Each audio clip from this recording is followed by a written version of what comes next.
Bazalwane okuhle ukuhlanganyela nani la namhlanje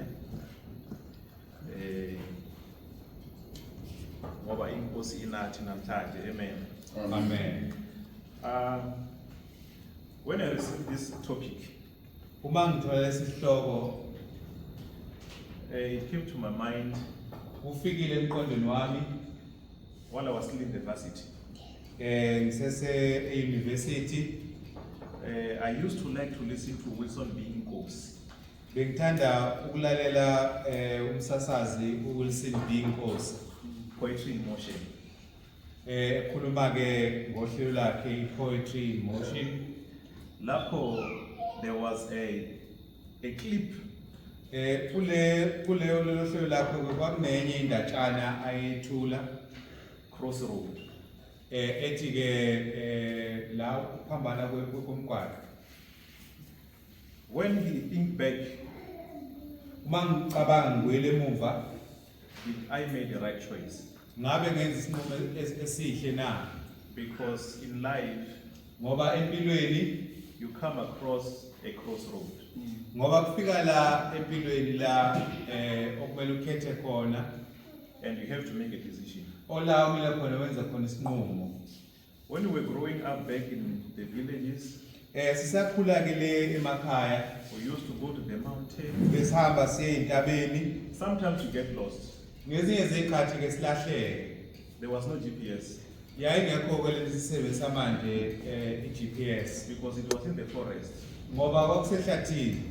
We used to spit on the palm of the hand, Besithi nje masifuna ukubona sikhafula esandleni and then you have to do like this. and then bese yashaya ngesandla. If the saliva go that way, Uma amathe eya kwi direction then we will use that road. uzohamba ngaleyo ndlela. Amen. Amen. So today, the topic that I'm going to preach about Ihloko enginikeza sona ukuba ngishumayele ngaso is to ask for an Asian pen. isihloko sithi ke asibuze indlela zakudala. I would like us to read the book of Jeremiah chapter 6 verse 16. Ngicela sifundeke incwadi kaJeremiah isahluko 6 chapter 6 uverse 16. But let's start it from verse 10. Asiqale lapha na ku verse 10.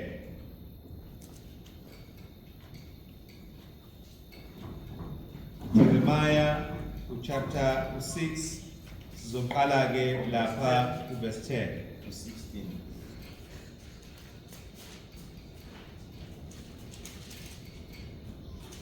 ifundeka kanje.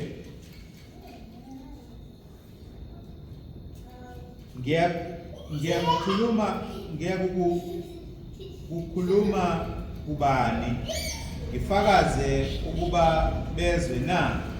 Bheka izindebe zabo azisokile abanakulalela. Bheka izwi likaNkulunkulu seliyihlazo kubo abathokozi ngalo. Ngalokho ngigcwele ukufutheka kukaJehova. Ngikhathele ukunyamezela.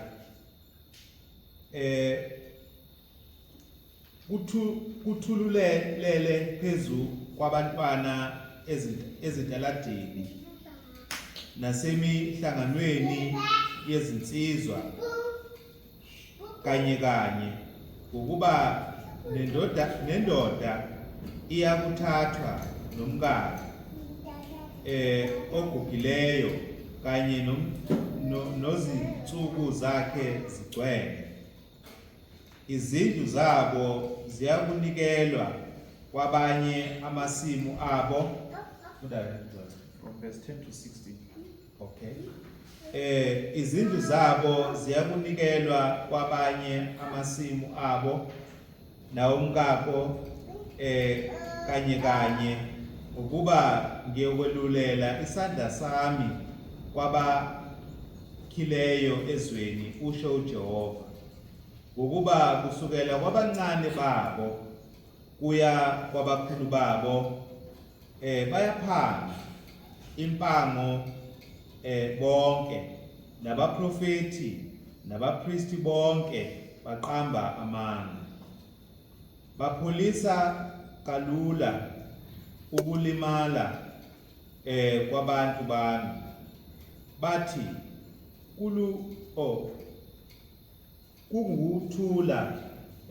kunguthula kepha akukho ukuthula. Bayakuba namahloni ngokuba benza izinengiso, nokho abanamahloni nakanye. Abaphophozi ngalokho bayakuwa phakathi kwabawayo. Ngesikhathi sokuhambela kwami bayakukhubeka, usho uJehova. Usho kanje uJehova uthi, yimani ezindleleni nibone, nibuze imikhondo yasendulo, ukuthi iphi indlela enhle nihambe ngayo. Niyakufumana ukuphumula kwemiphefumulo yenu, kepha bathi asiyukuhamba ngayo. Amen. Amen. Ask for an ancient path. Buzani indlela zakudala. Verse 16 as the theme of our lectureship today. Isiqubulo senkonzo namhlanje ila ku verse 16. It says, stand at the crossroad. Imani nibuze ezindleleni. Amen, Bazalwane. Amen. As we know, we need to start and ask ourselves, who is this person that we are talking about? Njengoba abazali sibuka la kufanele sibuze ukuthi la kukhulunywa ngobani. Jeremiah. Kukhulunywa la ngoJeremiah. Jeremiah is the one who is speaking. UJeremiah la ukhulumayo. Who is Jeremiah really? Ungubani yena uJeremiah? Jeremiah, who have been appointed by God. UJeremiah oqokwe uNkulunkulu. Because the name says Jeremiah, who Jehovah has appointed. Leli gama eliJeremiah lisho yilo oqokwe uNkulunkulu noma uJehova. Because when you read Jeremiah chapter 1 verse 4 to 5, Uma mawufunda uJeremiah chapter 1 verse 4 to 5, indeed he was appointed by God. ngempela wahambisana negama lakhe eqokwe uNkulunkulu njengomprofeti. He was the spokesperson of God.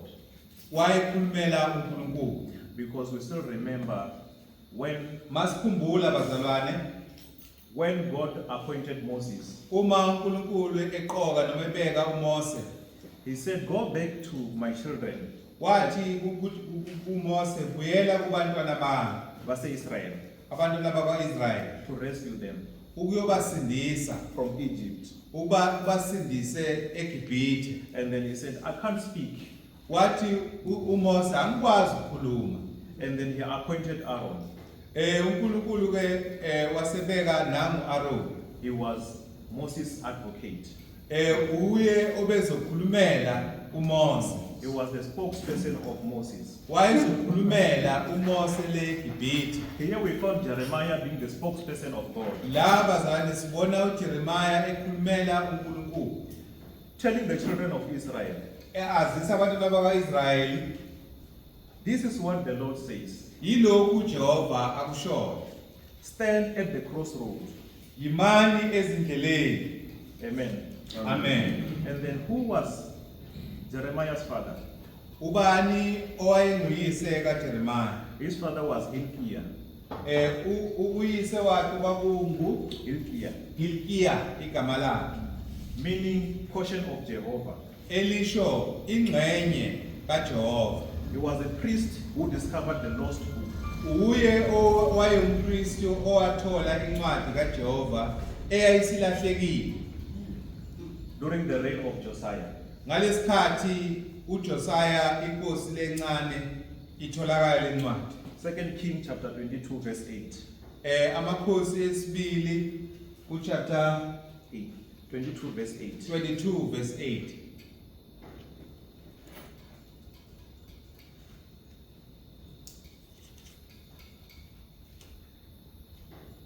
Amakhosi esibili 22, verse 8.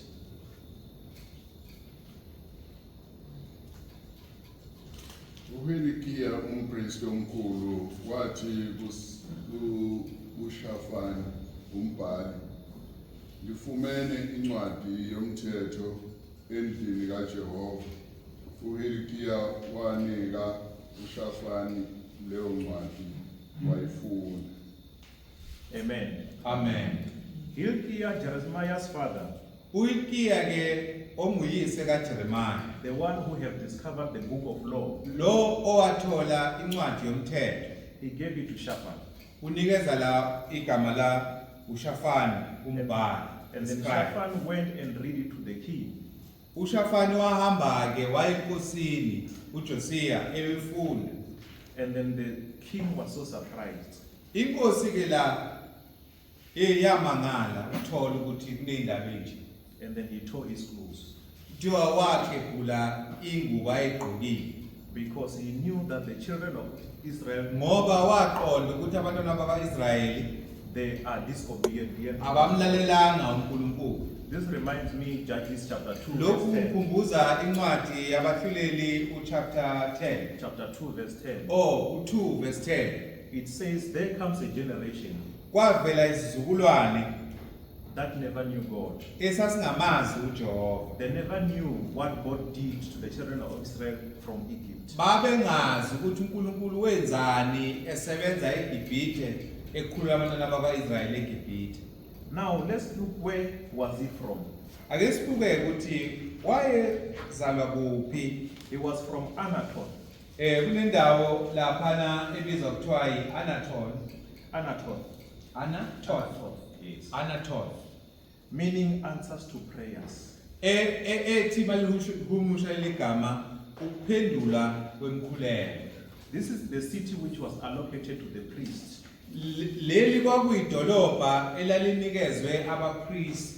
Because in Palestine, you know that when you were still reading the Bible, Masifunda ngePalestine noma la uIsrael ebenikezwe khona umhlaba. there were 48 cities allocated to the priests. Kwakuna nezindlu noma amadolobha awu48. Yes. Allocated to the priests. Ayinikezwe abalevi abapriest. And then there were 6 cities as well. Kwakune nemizi futhi eyisithupha noma ewu6 which were the refugee cities. obekuyimizi la uma umuntu enze kabi abalekele khona. 3 in the Cisjordan, Emthathu engale ngasemfuleni iJordan, and then 3 in the Transjordan.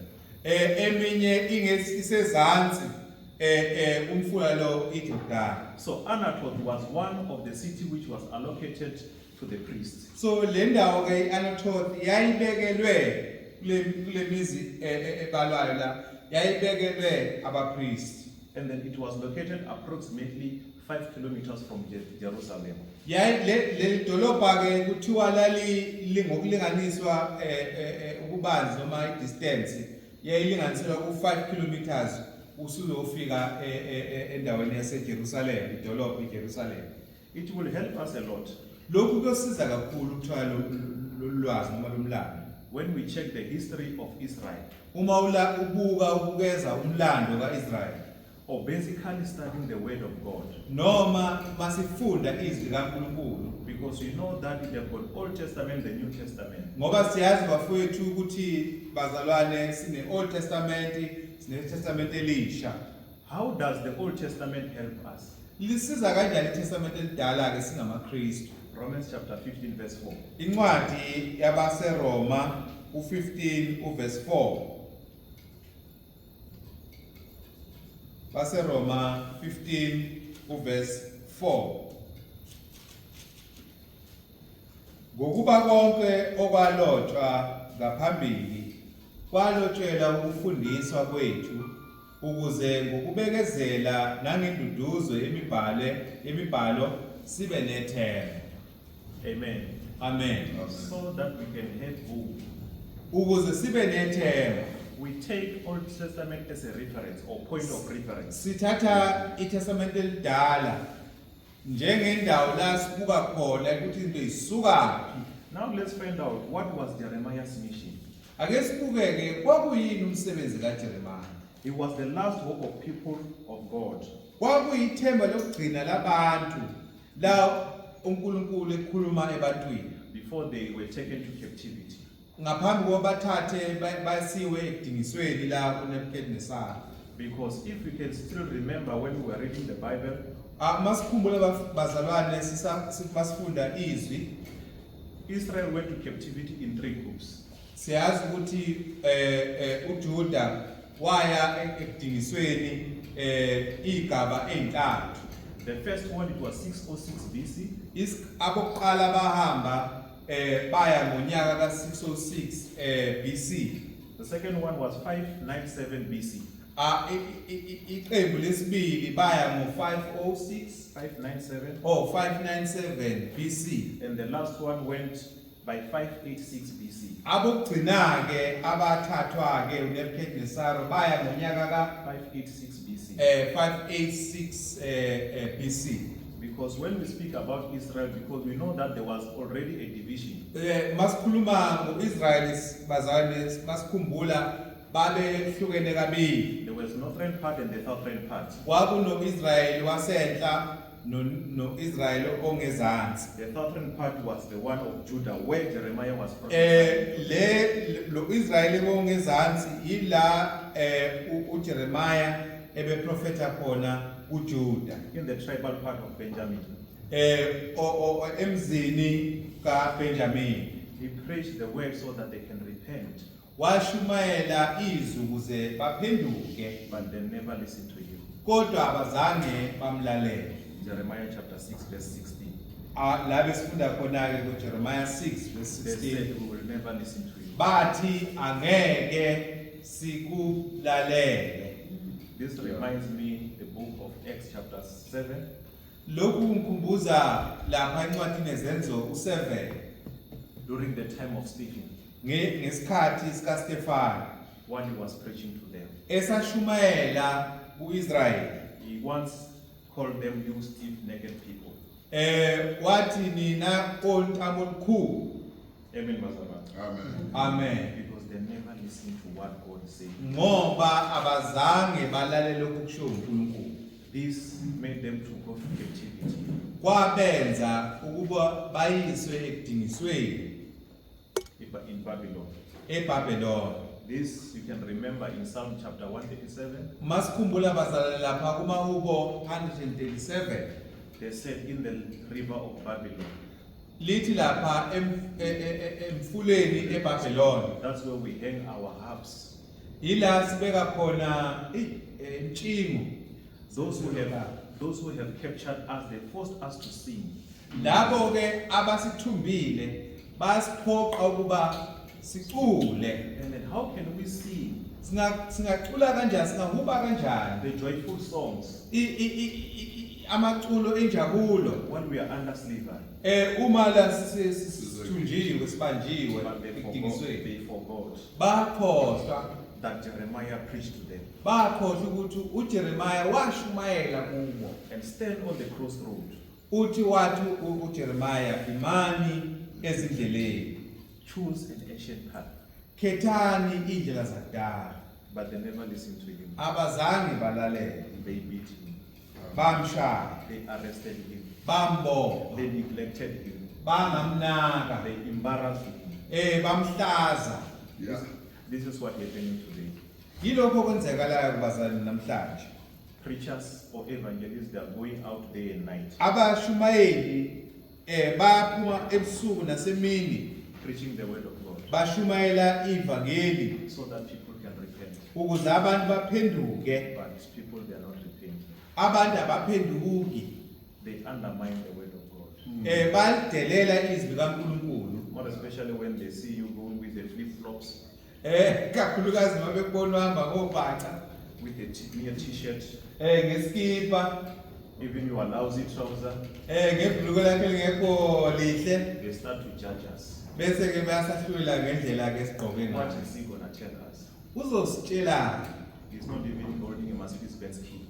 akasiphethe isikhiye sika Mercedes He's not Benz. even wearing a long sharp nose. Akagqoki isicathulo okukhipha ibhoboza. He doesn't even have a tie. Akanawo tie. He's coming to loot us. Uze ukuzothatha imali lakithi. They forget that those who wear the suits, Bayakhohlwa ukuthi laba abagqoka insudu. they are thugs in the suits. Thugs. Oh, bayizigebengi egqoke insudu. Have you ever watched the Italian Job? Nike nayibuka lo mboniso bhanyabhanya basha amaXhosa. I-movie. It's a movie. Yeah. They were nice. Bagqoka kahle. But they are going to loot the bank. Baya lapha nje begqoke insudu, bayotshontsha lapha ebhanka. Same applies nowadays. Kunjalo namhlanje bazalwane. So what do we learn Sifundani ke laba mfowethu from this chapter? kule ncwadi. Jeremiah chapter 6 verse 16. La kuJeremiah 6 uverse 16. What do we learn from the children of Israel? Sifundani ngoIsrael.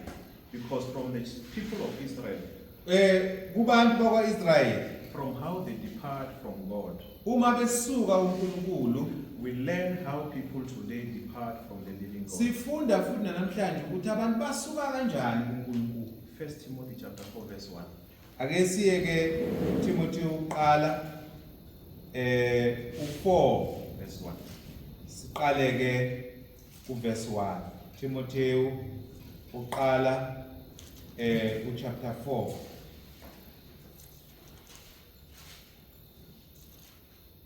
Balalela madimoni. Amen. Nakho ke sengihamba kancane. 1 Timothy chapter 4 verse 1. Okay. Umoya usho ngokucacileyo ukuthi ngezikhathi zokugcina abanye bayakuhlubuka ekholweni benaka omoya abadumisayo nezifundiso zamadimoni. Amen. Amen. This is what's happening nowadays. Yilokho okwenzakalayo namhlanje. People, they are no longer listening to the word of God. Abantu abasalaleli izwi likaNkulunkulu. They are deviating from the true ancient path. Bayasuka endleleni zakudala. As I've read Romans chapter 15 verse 4. Njengoba sifundile incwadi yabaseRoma 15 uverse 4.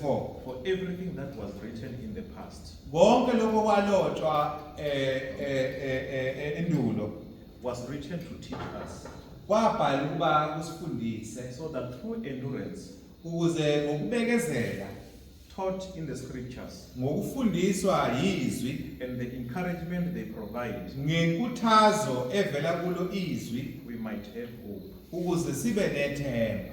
There are 4 things that Jeremiah wants to teach us today.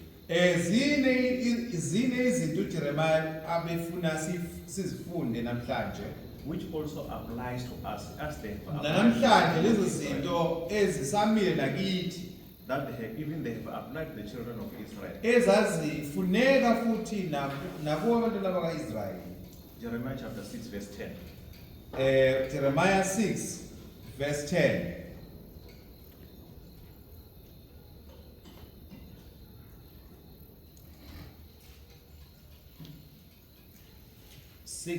Verse 10, Jeremiah.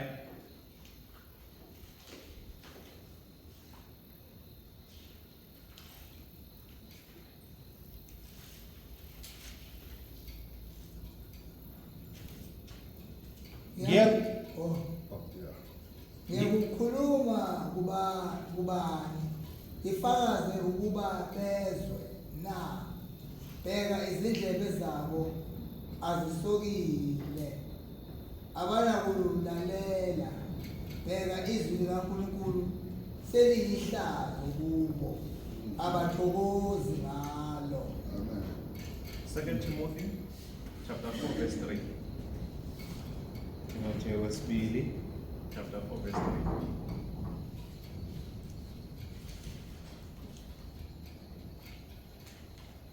verse 3. Chapter 4 verse 3. Yes. Ngokuba kuyaba khona isikhathi abangayi kuvuma ngaso isifundiso esiphilileyo, kepha ngokwezinkanuko zabo bayakuzivuthela abafundisi njengokubatshaza kwezindlebe zabo. Amen. What is happening? Okubatshwa. batshwa Hayi ngiyaqinisa.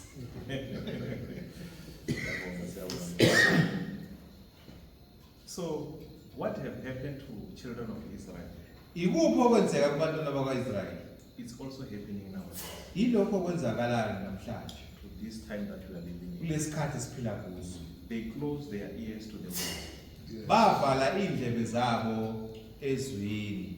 They've neglected Ba- anything that can save them. Abazange banake lokhu okungabasindisa. Because it's very shameful. Kuyihlazo. People, they are no longer getting to the word. Abantu abasalibhekile izwi.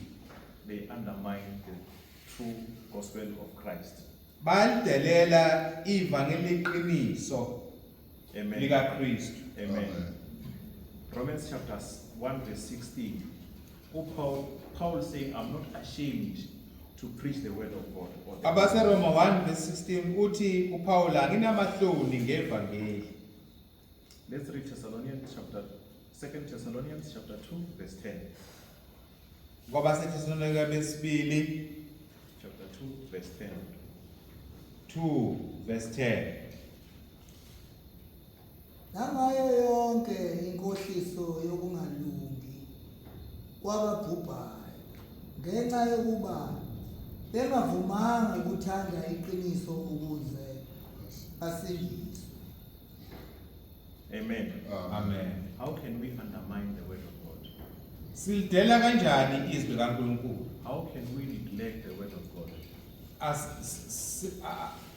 Siba abangalinaki izwi kaNkulunkulu kanjani? Because you know that the same word of God had been preached by the apostle.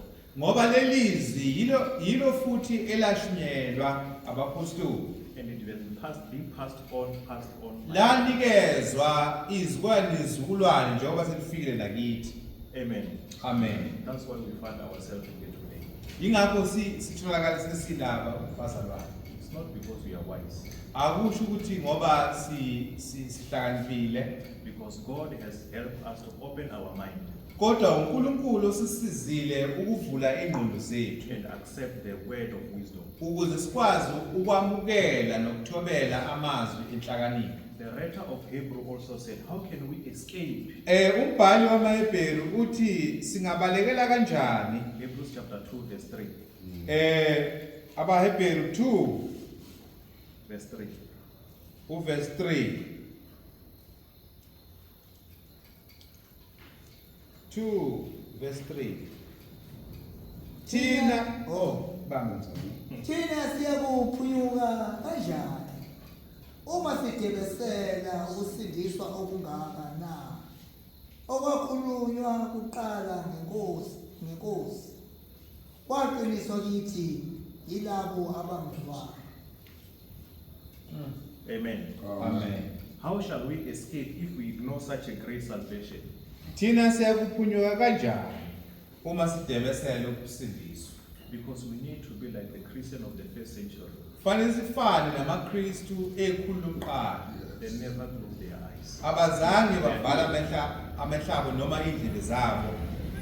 They listen to the word. Balithobela izwi. They were devoted to the apostles' teaching. Babe misele esifundisweni sabapostoli. Baqinisela njalo esifundisweni sabapostoli. Amen. Amen. So that's why we are here today. Yingakho sikhona namhlanje bazalwane. The children of Israel, they neglected the only thing that will judge them. Abantwana bakwa-Israyeli abazange balinake izwi okuyilona elizobahlulela. Because truly we are going to be judged by the way. Ngokweqiniso bazalwane sizokwehlulelwa ngezwi. John chapter 12 verse 48. uJohn 12 uverse 48.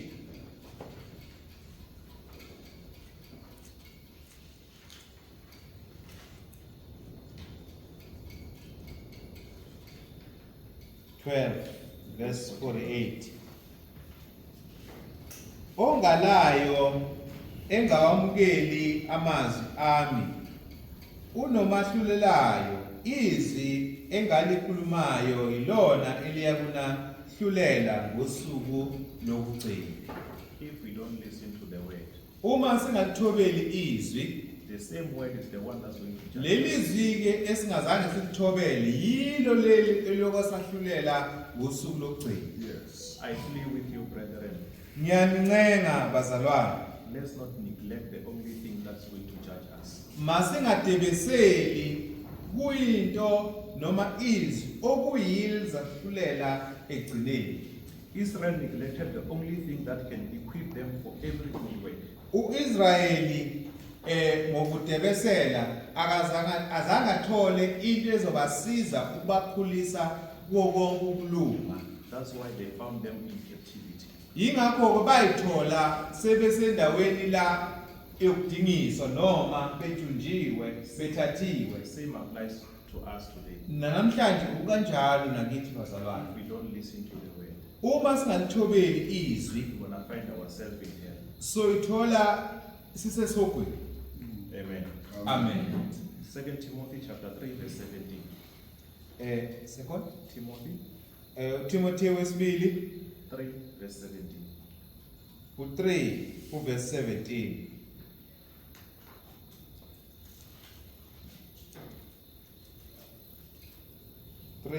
Verse 17. Oh, mhlambe ku16. Mayicala ku-16. Yeah. Yonke imibhalo iphefumulelwe nguNkulunkulu ilungele ukufundisa nokusola nokuqondisa nokuyala ekulungeni ukuze umuntu kaNkulunkulu aphelele apheliselwe yonke imisebenzi emihle. So that the man of God may be thoroughly equipped for every good work. Amen. Amen. Ephesians chapter 2 verse 10. Abasefesu 2 Verse 10. uverse 10. Efesu 2 verse 10.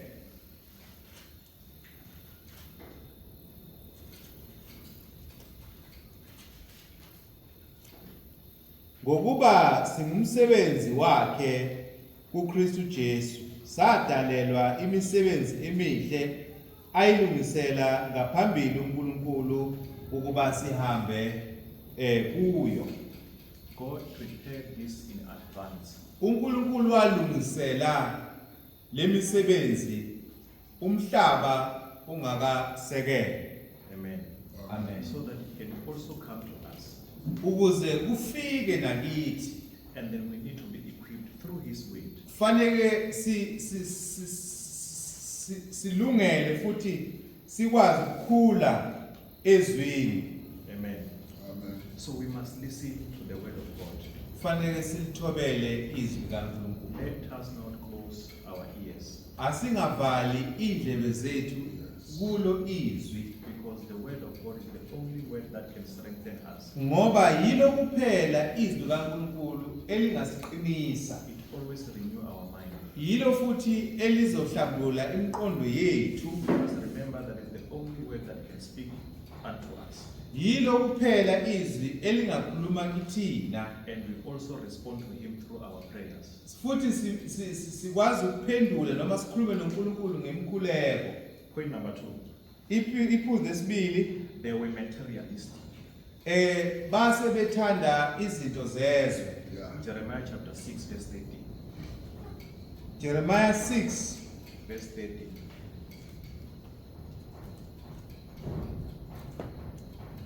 Jeremiah chapter 6 verse 13. ngokuba kusukela kwabancane babo kuya kwabakhulu babo bayaphanga impango bonke, nabaprofeti nabapristi bonke baqamba amanga. Amen. Amen. This is what also happening today. Yilokho okwenzekayo futhi namhlanje. Micah also confirmed it in Micah chapter 3 verse 11. NoMika owayeprofetha ngesikhathi esicishe sifane Micah chapter 3 verse 11. la kuMika 3 verse 11 Let's read it. ekhuluma ngoJuda.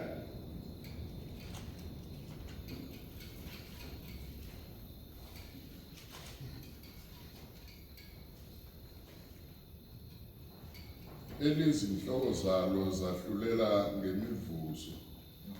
Leli bapristi balo bafundisa ngenkokhelo. Leli baprofeti balo babhula ngemali.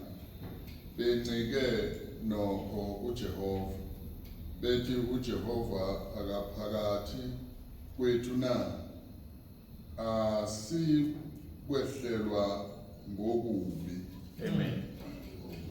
This is also what is happening nowadays. Yilokho kwenzakalayo namhlanje. Yeah. Amen. Amen. Denominations, Amahlelo mega churches. amasonto lamakhulu. You see, even if you can go and ask someone who is leading the mega church, Ungaya noma ubani labaphethe amasonto lamakhulu, the first question that they're going to ask you, umbuzo oqala bazokubuza wona, can I send you the quotation? ngakuthumela na i-quotation Because for me to stand in front of people, I have to charge you. ukuze ngibe phambi kwenu kufanele ningikhokhele. They forget that Christ set a very good example. Yeah. Bakhohlwa ukuthi uKristu wabeka umzekelo omuhle. In 1 Peter chapter 2, verse 21 to 25. Let's not read it now.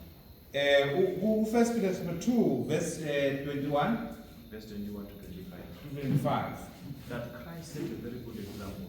uKristu waba umzekelo omuhle. He never charged anyone. Akazange afune imali kubantu The ngokushumayela. word of God is free. Ivangeli kaNkulunkulu noma izwi likaNkulunkulu limahhala. You know why they are doing that?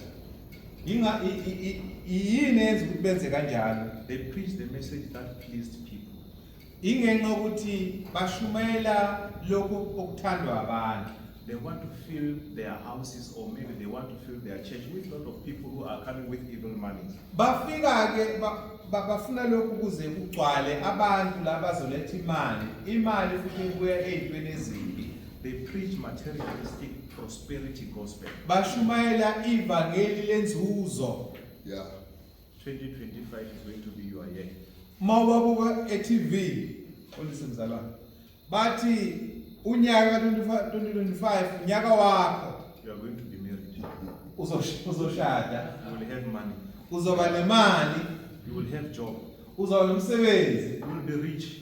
Uzoceba. We are going towards the end of the year. Njengoba unyaka usiyophela nje. 31st of December. Ngomhla ka-31 December. When you revert back from January, Uma ubuyele emuva kuJanuary, you find that all those things you have never received them. bathi mawubuka nje nokukodwa lokho akushilo lomfundisa awukuboni. Because they preach what pleased people. Ngoba bashumayela lokhu okuthandwa abantu. Because even people nowadays, they like new things. Namhlanje abantu bathanda izinto ezintsha njalo. That's why Jeremiah is saying, ancient path. Kodwa uJeremiah uthi kithi bheka indlela zani zakudala. Yeah. Amen. Amen. We have read 2 Timothy chapter 4 verse 3. Let's read Isaiah chapter 30 verse 10. Asifunde uIsaya chapter 30 verse 10. Isaiah 30 uverse ka-10. It's a reference as well for 2 Timothy chapter 4 verse 3. That they gathered those who can preach them good things. Things that can tickle their ears. Iyafana nencwadi kaTimotheo wesibili chapter 3 lebesifundile ukuthi bazozibuthela abafundisi abazothi bakikaza indlebe le. Yeah. Let's hear Isaiah, what Isaiah is saying to the children of Israel. 30 verse 10.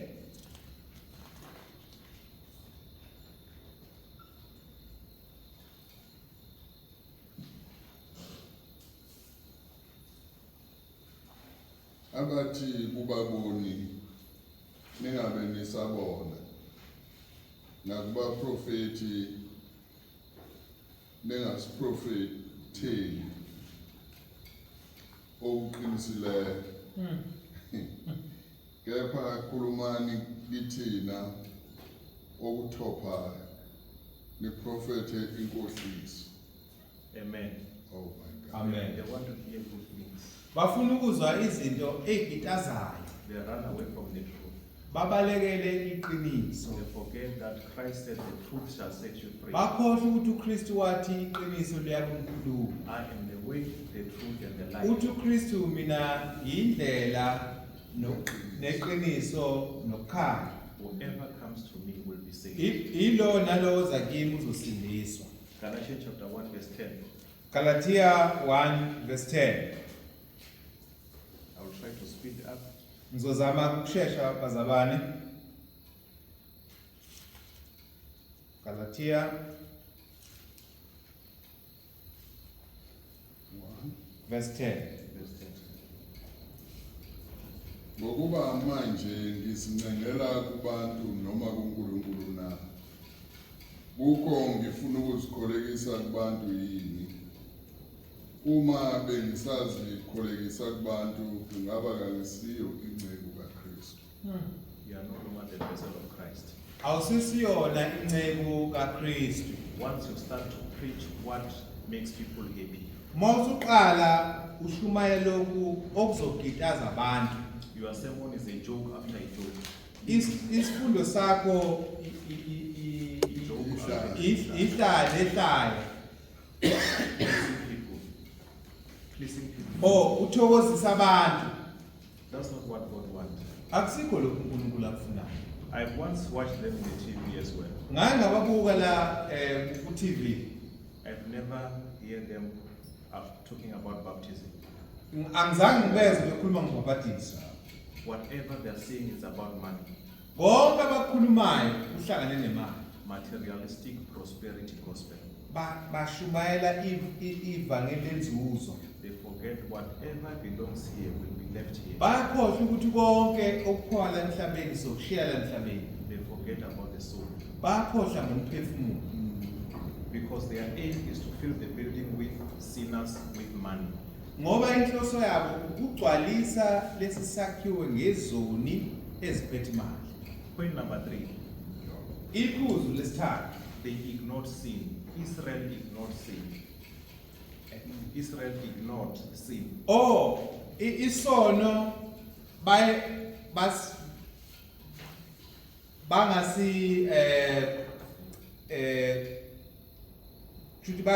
bangasibalekela isono. Even today, Namhlanje people are ignoring sin. namhlanje abantu isono abasiboni kuyinto eyingozi. That's why you find us in limited number. Yingakho nisithiwa namhlanje inamba yethu incane kanje. Because God is not about the mass of people. Ngoba uNkulunkulu akahambi ngeningi. Yes. He go with those who listen to Him. Uhamba nalabo abalalelayo noma bamlalelayo. You still remember the story of Lot. Nekhumbula indaba kaLoti. When God visited Abraham, Uma uNkulunkulu evakashela uAbraham, He said, I'm going to destroy Sodom. uthi ingelosi kaNkulunkulu ngiya eSodoma ngiyoyichitha.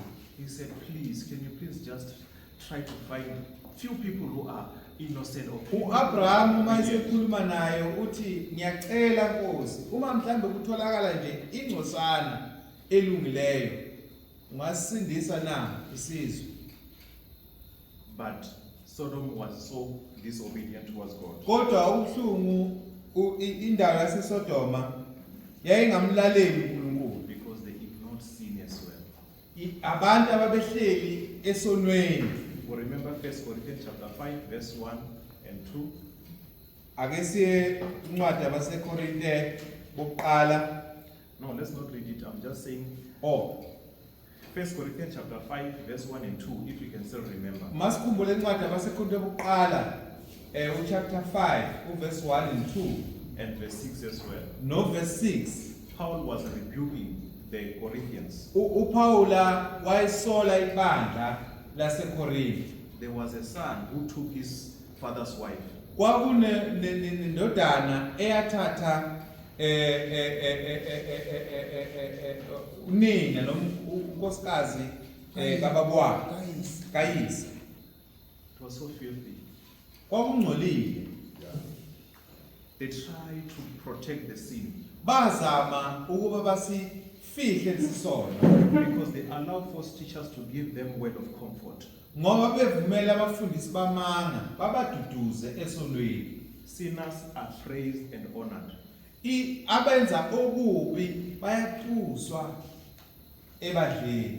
Because even when I'm disobedient, Noma ngingalaleli but I'm giving a very good offering, kodwa ngenxa yokuthi ngiyanikela even the elders of the church will never speak about this namalunga angeke asithintela kancane isono because they are afraid that they will lose me. ngoba bayasaba ukuthi ngahle ngingasabi khona. Corruption at the church. Sekukhule kakhulu ini. Inkohlakalo. Amen. They lost their sense of shame. Point number 4. Abasa namahloni. Jeremiah chapter 6 verse 15. Kwele uJeremiah 6 verse 15. The last point then I will conclude. Iphuzu lokugcina ke engizophetha ngalo la. Israel lost their sense of shame. uIsrael walahlekelwa ukuba abe namahloni mayenza kabi. Jeremiah chapter 6 verse 15. Bayakuba namahloni ngokuba benza isinengiso. Nokho abanamahloni nakanye abakhuphuzi ngalokho. Bayakuwa phakathi kwabawayo ngesikhathi sokubahambela kwami. Bayakukhubeka usho uJehova. Amen. Amen. They've lost the sense of shame. Walahlekelwe ukuba bangakwazi ukuzisola. They are no longer shameful. Abanamahloni. Sin has become a daily habit. Isono sokuyile ephilwa nje imihla nemihla. But they forget Psalm chapter 97 verse 10. Bayakhohlwa Mahubo 97 verse 10. Let's read it. Mahubo 97 verse 10.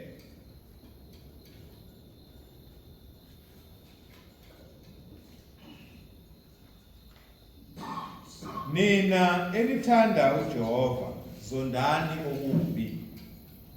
Uyagcina imiphefumulo yabamkhonzayo. Uyabasindisa ezandleni zababi. But God never saved them Kodwa siyazi ukuthi uNkulunkulu akazange abasindise because they never hate sin. ngoba abazange bazonde okubi. You see this word hate Yabona ligama ukuzonda is coming from an English word. libuya egameni lesilungu to hate. To loathe. Ngamanye amazwi ukwenyanya. Extreme is very extreme. Ukwenyanya It's beyond hate. kudlulile nje ukuzonda kodwa ukwenyanya Yeah. njengoteluka kabi. You will forgive me. Aningixolele abazali. I will try to disturb you a bit. Ngizama ukuthi nje ngiphazamise. To loathe Ukwenyanya is like when you're inside the pit toilet. mawulapha na endlini encane. I come and give you a favorite dish. Bese ngiyafika lapha endlini encane le unikeze ukudla okuthandayo. Sit inside and eat. Bese ngithi hlala lapha ngaphakathi endlini encane. Are you going to able to eat the food? Uzodlani endaweni enje? You will never. Cha ngeke. You will loathe the place. Uyoyinyanya leyo ndawo. Yeah. It's not a good place. Akusindawo enhle. This is what's supposed to happen to us today. Yilo okufanele kumele kwenze kithi. We need to loathe sin. Fanele sisinyanye isono. But Israel have lost the sense of shame. Kodwa uIsrayeli akakwazanga ukuthi asenyanye isono noma abe namahloni ngokubi akwenzile. 1 Timothy chapter 4 verse 2. Timotheo Chapter 4 verse 2. wesibili chapter 4 1 Timothy or 1 Timotheo chapter 4 verse 2. verse 2.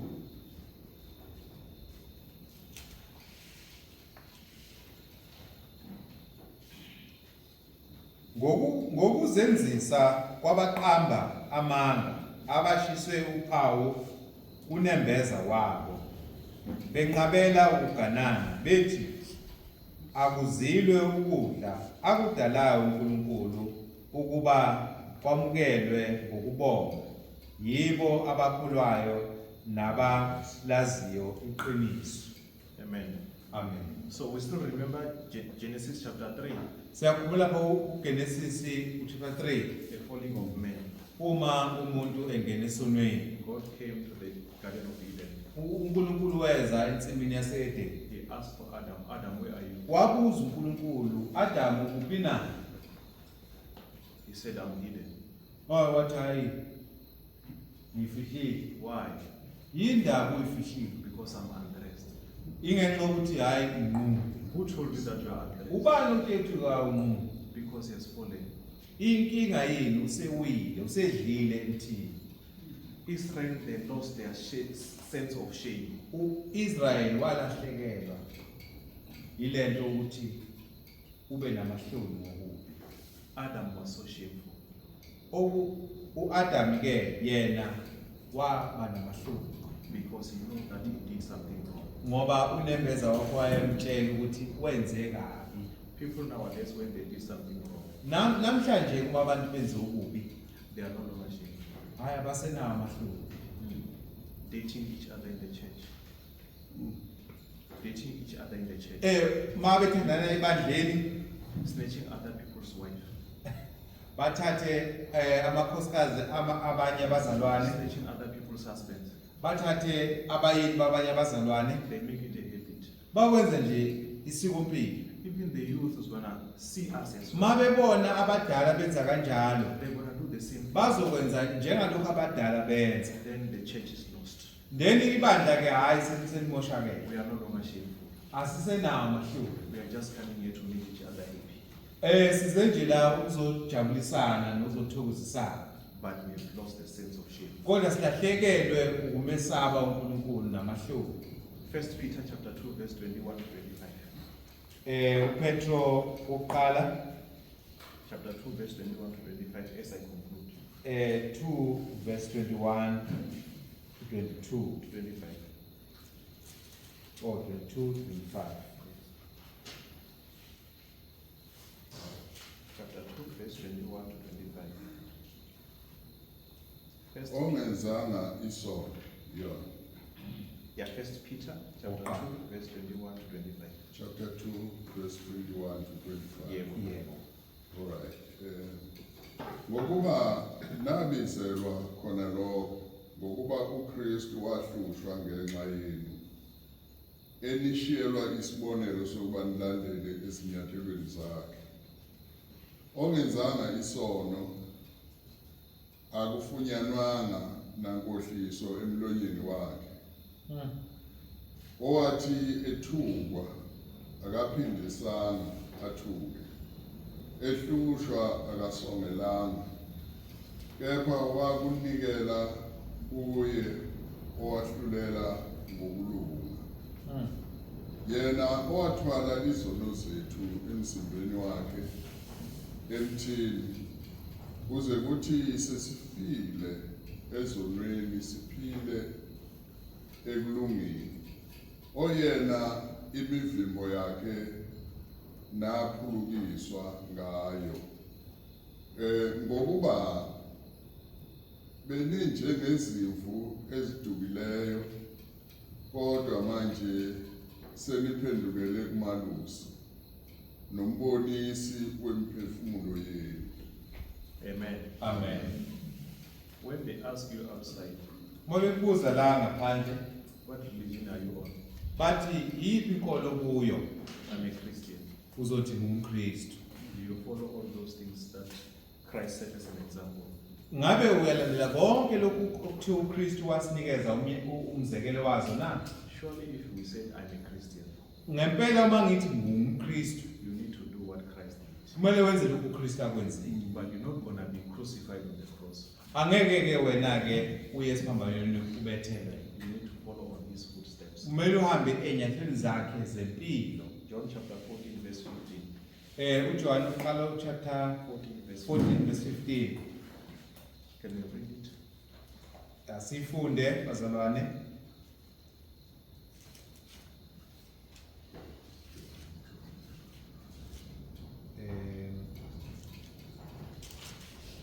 ithi uma ningithanda niyakugcina imiyalo yami.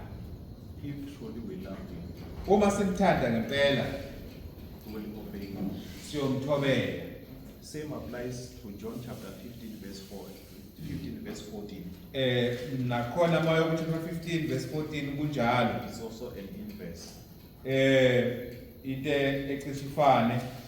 But the last book that I would like us to read is Incwadi yokugcina emfuna siyifunde Ecclesiastes chapter 12, umshumayeli chapter 12 verse 13 to 14. 13 to 14. Mshumayeli 12 13 to 14. Naku kuphela kwendaba lapho sekuzwakele konke, mesabe uNkulunkulu ugcine imiyalo yakhe. Ukuba lokho kungokwabantu bonke. Ukuba uNkulunkulu uyakuyisa yonke imisebenzi ekwahlulelweni kanye nakho konke okufihliweyo, noma kuhle noma kubi. Amen. Amen. Amen. Ah.